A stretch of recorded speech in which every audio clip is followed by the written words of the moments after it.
or whatever. Okay, is it recording? Yeah. Okay. Welcome back to another episode of Grandma's Room.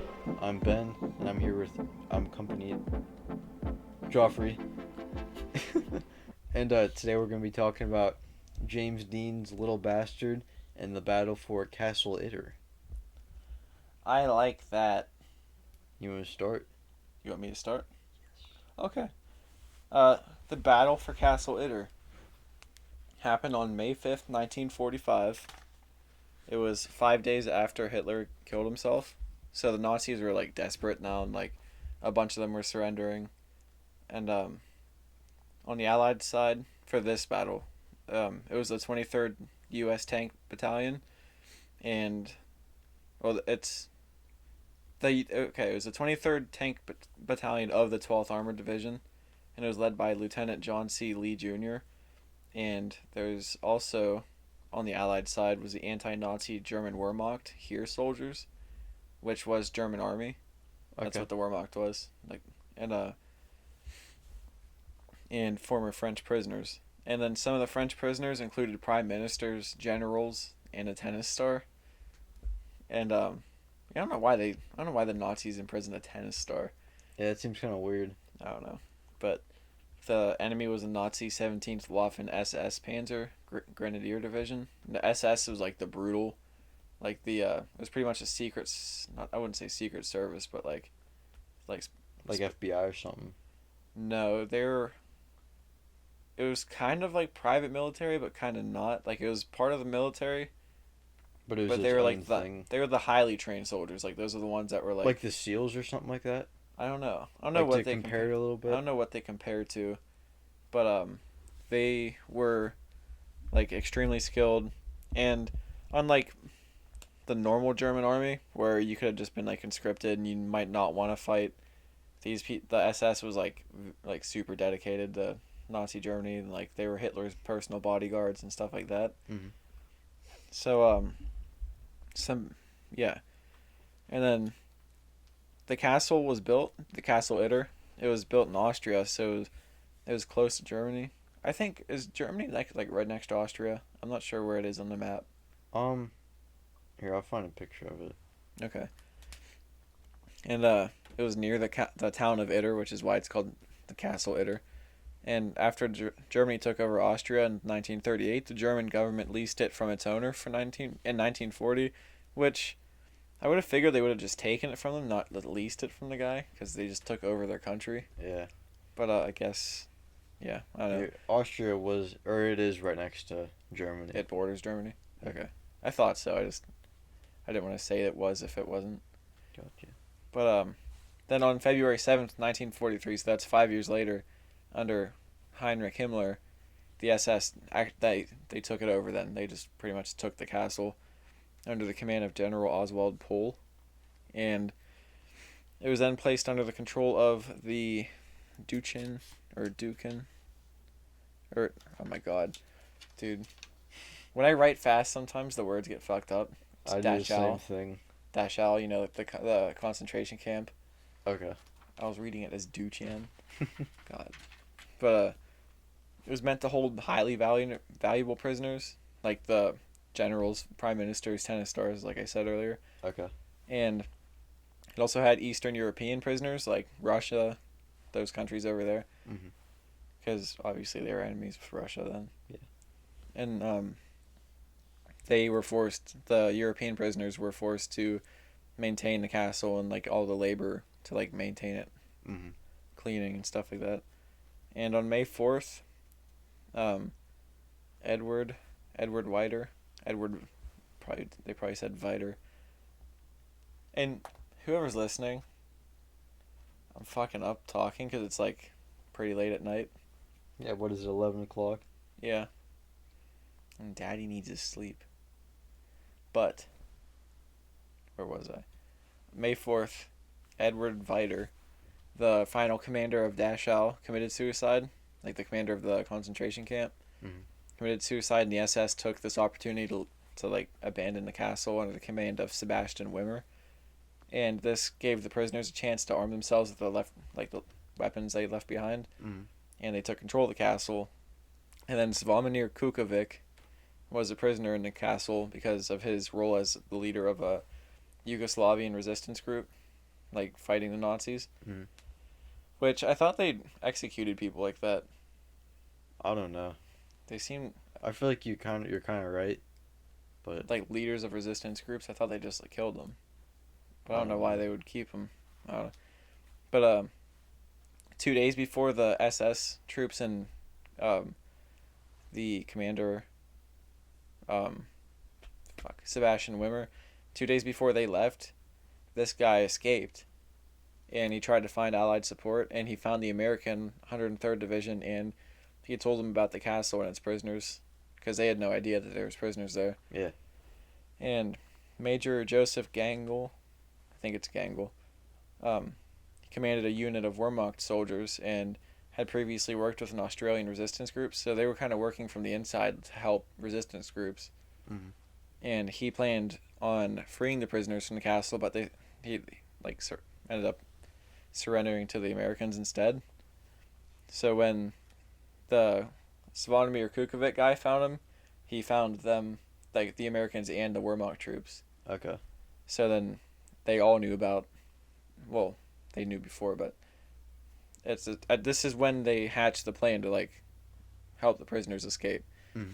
So Lieutenant Lee, he was the leader of the American troops in the 103rd Division, and he gathered his troops and Gangle's Wehrmacht troops, and they had 2 Sherman tanks, a Volkswagen Kubelwagen, which I think it's pretty much like the German army version of the Jeep. Okay. And 14 American soldiers and 10 German soldiers. There wasn't a ton of soldiers to help like free these prisoners. Mm-hmm. And on the way to the castle, they encountered a group of SS soldiers trying to put up a roadblock, and they defeated the SS soldiers, and they kept going. They left a Sherman tank behind on a bridge, and when they got to the castle, the prisoners were glad to see the troops, but were disappointed because of like there wasn't a ton of troops. Mm. Which I kind of get, because if I was trying to like hold it against the SS, Yeah. kind of like more guys. Be kind of a letdown to see like 20 troops come. But Lieutenant Lee put everybody into defensive positions around the castle, and he put the last tank and named the Besotten Jenny. I don't even, what does besotten even mean? Or begotten? Yeah, begotten Jenny. I don't know. But he put the last tank at the castle's entrance. On the morning of May 5th, the SS troops started their attack on the castle. The Sherman tank at the entrance was giving the troops support fire, but it ended up being destroyed by the SS. And Lee told the prisoners to get inside away from the danger, but they refused, and they stayed outside to help the troops fight. And so there's like old prime ministers and a tennis star helping them like fight off the SS troops. And then Gangle, the Wehrmacht commander fighting with the US troops, was killed because a sniper shot him. And eventually the American 142nd Infantry Regiment showed up to support the fighting, and the SS troops were defeated. And after the battle, Lee was promoted to captain and was given the Distinguished Service Cross. And Gangle was considered an Australian national hero and had a street named after him in the city of, I think it's pronounced Virgil, Austria. And this is the only battle in all of the war where, well, that we know of, that Germans and Americans fought together. Mm-hmm. And I tried finding more info on this battle, and like I could not find anything. That's pretty cool though, the story that you did get. I just thought it was like strange. Like kind of incredible. Yeah, well, I kind of get it because, like I said, after, I guess even before Hitler killed himself, the people who were like drafted into the German army and didn't want to fight for what they stood for. Yeah. Or for what the Germans stood for. Mm-hmm. But yeah, that's what I got. All right. I did. I don't know if I know, or I imagine you probably heard of him, James Dean. Mm-hmm. For those of you who don't know, he was an actor in the 1950s, who was known as a daredevil and loved to race cars.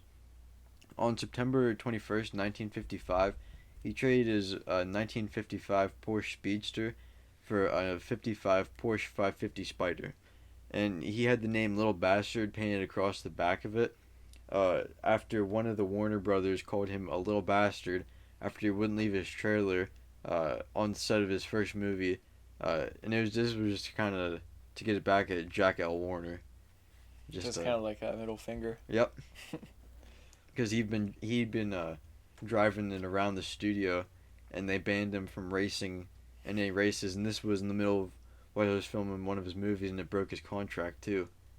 So did they fire him, or did he finish the movie? Did it say? You'll see. Oh, You'll see. okay. At the Villa Capri in Hollywood, 2 days after he got it, Alec Guinness, who was an English actor, he told James Dean, "If you get in that car, you'll be found dead in it by this time next week." And a week later, him and his mechanic, it's German too, so I imagine I'll probably butcher it. Rolf Wohlherrick. The two of them were test driving the Porsche Spider to race in Salinas, California, because at the time you had to have so many miles on it before you could like register the car, and he just got it a week before. Like So- registering to race or just to drive? Yeah, registered to race. Okay. And so they were just trying to put miles on it, and then he was also trying to get like a feel for how it drove. Mm. And at 5:45, Donald Turnipseed crossed in front of their car, and Dean tried to turn away but didn't have enough time. So they the guy was coming across, and they were coming like this, and hit almost head on. And if you've ever seen pictures of the car, like it's tiny. It sits below my waist. Like the top of the car? Yes. Oh, wow. John Robert White watched Dean's Porsche.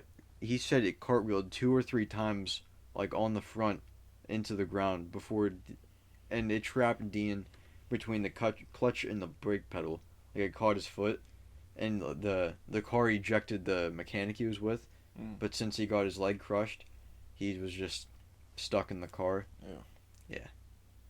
Even the nurse who stopped to help found a light pulse in Dean's neck. She said he almost died on impact, though. Which, I'm not sure if that's true or not. Because, I mean, I know the mechanic, he might have been a little messed up in the head. Because, he was just in an accident that threw him from the car. But he said that he thinks that James Dean was still alive in the ambulance when it took him to the hospital. Like, he was saying something to the mechanic. Mm. Which, I don't know the likelihood of that being true or not. But whenever he got to the hospital, he was pronounced dead on arrival. So, he didn't finish the movie. He did finish the movie, but they didn't fire him. Wait, he finished it like that week? It must have been something right before that. Oh. But I think he only had like maybe 3 or 4 movies. But after the accident, car customizer George Barris bought the wrecked car, which I don't know if you know who it is. I was kind of wishing Terry was going to be here. I think he might be a little interested in this story, but I don't think Terry likes this. George Barris, he's the one that made that the Batmobile from the 60s Batman, like that red and black one. He made the car from the Munsters. Like, he's some real famous What's the car guy. Monsters? Oh, it's some TV show. It's like the Addams Family. As soon as you said Munsters, for some reason I thought of Beverly Hillbillies. Okay. I'm just saying. People who went this kind of is like a what Ed and Lorraine Warren? Yeah, Warren. It kind of reminds me of that doll, Annabelle. Mm-hmm. People went to see the car. Like, he had it like on display for all these people to come look at. Like, it was just a pile of wreckage. But Wait, who had it first? George Barris, the car customizer guy. Oh, okay. He bought it and then just like set it on display. In the pile? Yeah, pretty much. People who went to see the car got in severe accidents not long after visiting the wreckage, even killing a truck driver, and all this happened between 1956 and 1960. And after that, it was sold to a junkyard, where Dr. William F. Eschrick, I'm probably pronouncing that wrong too. He took parts from the engine, and he actually raced with Dean in some of his races before. He took parts from the engine of the Spider and was in a small accident with another race car driver not long after. So, kind of starts a pattern of like shit being taken from the car and goes wrong. Wait, so when those like regular people looking at it, it was just them looking at it, and then they got in an accident. Yeah, I didn't get any stories of like any detailed stories about that, so I'm not sure if that one's true either. Car accidents or animal accidents? I think it was more car accidents. Sexual accidents? Who knows? A remote being stuck in someone's hole. You can't get it out. Or maybe a human arm. I want to take a quick sidetrack real quick. Okay. Okay. Point of view, you're a dad. You can't find the remote, and it's stuck on one channel. And you're pissed off, but the show that's on the channel is good, so you're not that pissed off. And then the channels just start switching, and they won't stop switching. And your son's not in the living room, and you go to ask him like where the remote's at, and his door's locked. Do you know where this is going? Yeah. And then he finally comes to the door panicked because he can't get the remote out of his ass. What do you do?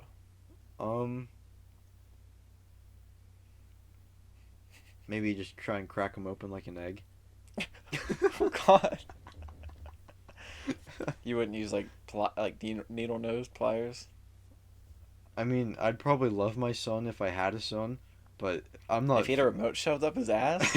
I'm not fishing up my son's asshole to get the remote. I'll just buy a new remote on, like, the Xfinity's website. I think what I would do, you get some icy hot or like some biofreeze and a funnel, and you tell him to curl up in a ball, and you just like in a fetal position. Yeah, on his left side, because that's how the farts come out better. Left side. And then you just cram him full of icy hot and cram him biofreeze using the funnel, and that it'll either use that as lube, or the panic will make him shit it out. Maybe no. I think I'd hire like you remember the episode in Practical Jokers where Sal delivered a calf. Yeah. Maybe I'd just hire one of those guys. To manhandle your son. Wrap chains around the remote. Boy. I'm sorry for sidetracking. No, you're fine.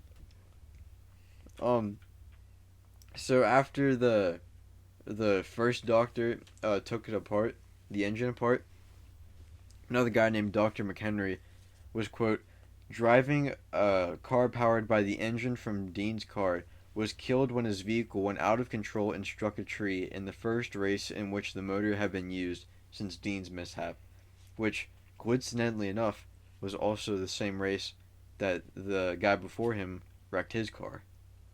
So the same race. Like an annual race. I don't know, but in the same race, two guys who had parts from the Little Bastard both crashed. Oh, like in the actual same race. Yeah, I thought you meant racing like together. I thought you meant like it was like this certain like sprint cup or something. And it was like no, it wasn't like NASCAR or anything like that. I think it was just more like loosey goose. Yeah, no. What I'm saying is like what I pictured was like it was an annual race and like the guy crashed the year before and then the next year the guy crashed. But you mean it like the actual same day? Yeah. Oh, okay. Yeah. After the incidents, George Barris, I don't know if he bought the car back or just gave like parts to this junkyard or whatever. I think I got that wrong when I was taking these notes down.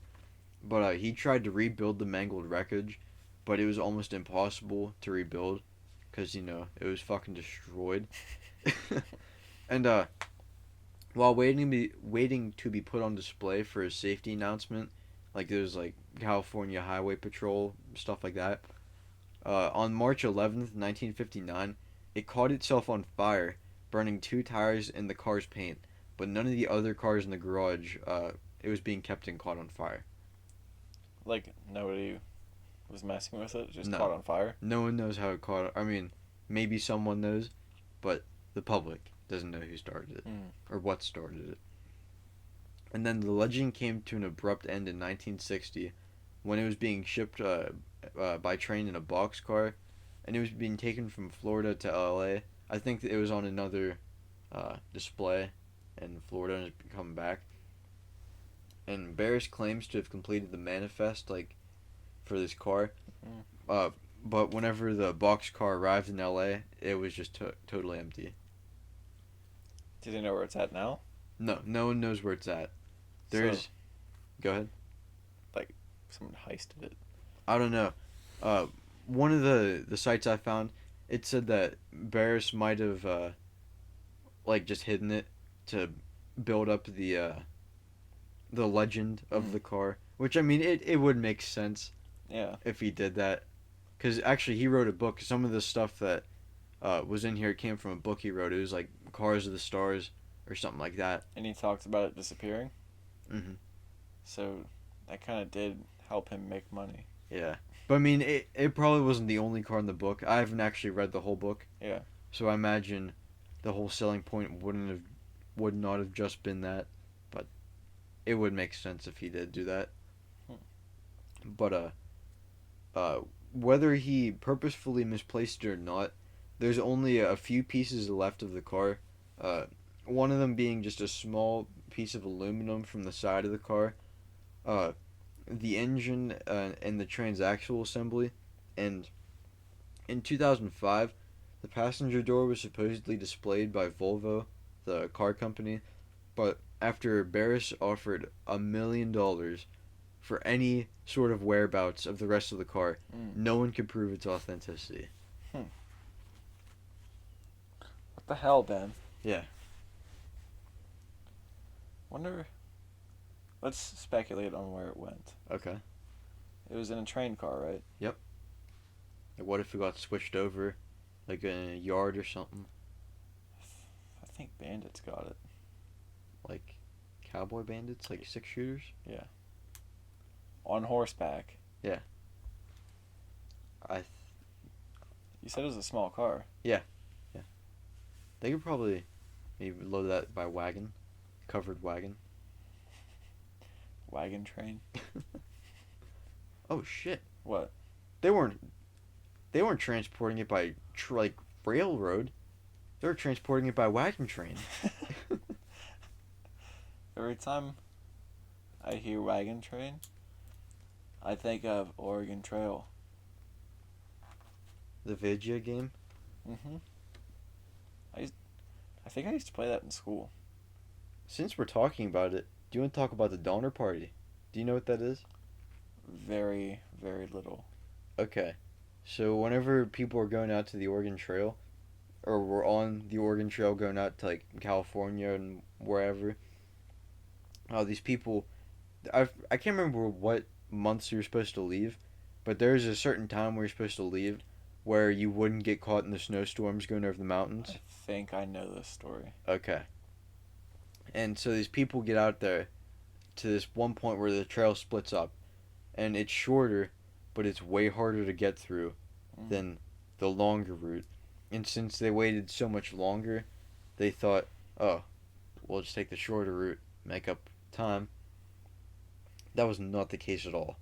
It fucked them over, up the ass real hard. Because it was over mountains and shit, and they got caught in a snowstorm, and they ran out of food, and they had to start eating each other to live. I don't know why this just popped in my head, but what happens if your wheel breaks on the wagon and you have to build a new one quick, and you don't get a complete circle, it's a little off. There's that one part that keeps It's a kind of oval. So oh, so it's going boom boom. So it'll take a while to get half a turn, and it'll just make a half a turn fast. What if you made Do you think Oh shit. Benjamin Franklin Plowman? Do you think they ever made octagon wheels just because it was easier? I don't know. I feel like that people back then were dumb, but maybe not that dumb. I don't know. What story did I do? Oh yeah, the blimp story or the airships. Which The guy said he could just build an airship if he felt like it, but he didn't feel like doing it. He said it would fly like a bird, and birds got bigger the higher up they went. And that's why the airships were actually birds. Jesus Christ. So I wouldn't say people back then weren't that stupid. Yeah, yeah. I bet there's some triangle wheels out there. It's like the Canadians in South Park. With the fucking Like the square square wheels. Oh God. Oh Ben. What did you do this week, Geoffrey? What did I do this week? Mhm. I made a horseshoe crab come. Nice. Out the front or the back? Both. Nice. And the side. What did you do?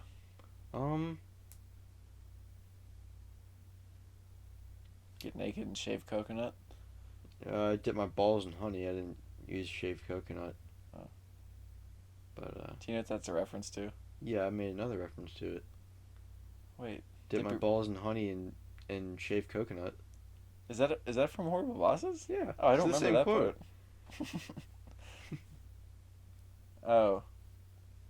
So he didn't say get naked and shave coconut. It's dip your balls in honey. So I misremembered it. Yeah. Damn it. You gotta put tape on your nipples if you want to win a marathon, Greg. That's a really good movie. Remember what they wrote on the whiteboard kidnapping? Mm-hmm. In the second one. Yeah. And then they fucking wrote it in Sharpie so they couldn't erase it. Yeah.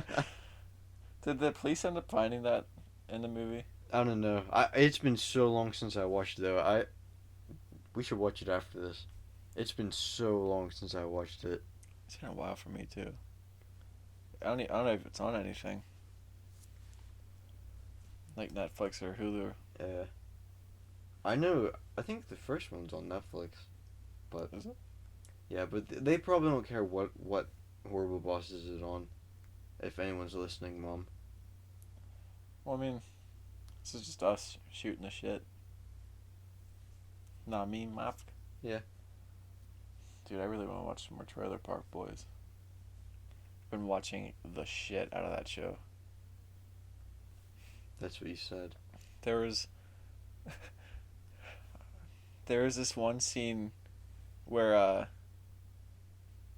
Barb, Randy, and Mr. Leahy all live in the same trailer. And I guess Barb had enough of Randy, so they kicked him out. And he just like looks at Barb and he goes, "Barb, your scalloped potatoes are fucked." And then he storms out.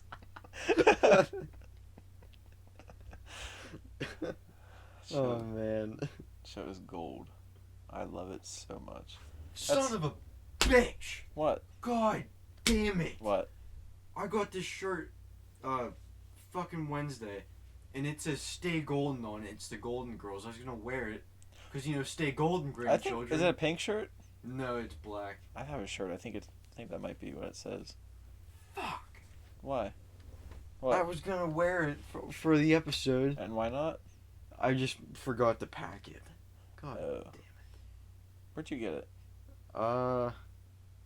Like fucking, or not Burlington. Bonton. Bonton. Oh, at the mall. And Johnstown. Is Bonton the one they got rid of for the casino? I don't think there's a Bonton. There used to be in Greensburg. I think that's where the casino's going. I don't know. Dude, I'm feeling the side of my foot. I have a huge callus on the side of my foot. Can you bite it off? Gotcha. Oh God. I'm really tired right now. Yeah, me too. How much time do we got? I hate the one thing I hate about this is it tells you how many bars you're at. It doesn't tell you how long you've been recording. Okay. and it just says 900, and we usually get to like 1200. So this one's probably going to be a little bit shorter. Yeah. But that's okay, because Yeah. we're all human. And it's okay to not do what to do. An hour thing. every podcast. Yeah. Man, whoever's listening is going to love this sound. What the fuck are you doing? Being tired. Yeah, you want to end it? Yeah, I'm pretty tired. This was a very low energy podcast. Yeah. Do you think maybe we should just redo it in the morning? No, Okay. this could be one that people fall asleep to. Yeah. If you're going to fall asleep from it.